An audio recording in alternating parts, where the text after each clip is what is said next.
In today's video, I'm going to teach you how to connect Google Drive to monday.com. First, sign into your monday.com account so you're inside the right workspace. If you belong to multiple workspaces, switch to the one where you want Google Drive available. Connecting these tools helps eliminate duplicate uploads and keeps everyone working from the latest version. Note that some organizations limit who can install apps. If options are missing, you may need admin approval. Next, look to the top right corner and click the small puzzle-shaped icon. Sometimes this appears as apps in the interface, but it leads to the same place. This opens the Apps Marketplace, the central hub for finding and managing integrations. In the Marketplace search bar, type Google Drive.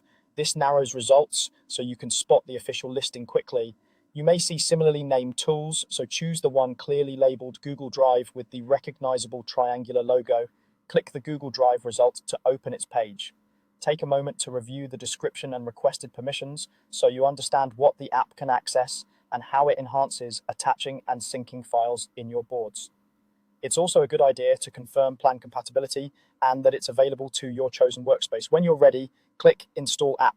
You might be asked where to install it, on the entire account or a specific workspace, so choose the scope that matches your team's needs. During setup, you may be prompted to sign into your Google account and grant permissions, allowing monday.com to securely connect to your Drive. Pick the Google account that holds the documents you'll use. If your organization manages Google centrally, an admin may need to approve the connection. Once installation finishes, the connection is active. You'll now be able to work with Drive content directly in monday.com, streamlining how your team shares and references files. If the Drive option doesn't appear right away, refresh your browser and confirm you installed it in the correct workspace. Also check that pop-up blockers or strict cookie settings aren't interfering with the Google authorization window. If you experience sign-in loops, clearing your cache or trying a private browsing window can help, and enabling third-party cookies for the site often resolves authorization issues. That's all you need to link Google Drive to monday.com.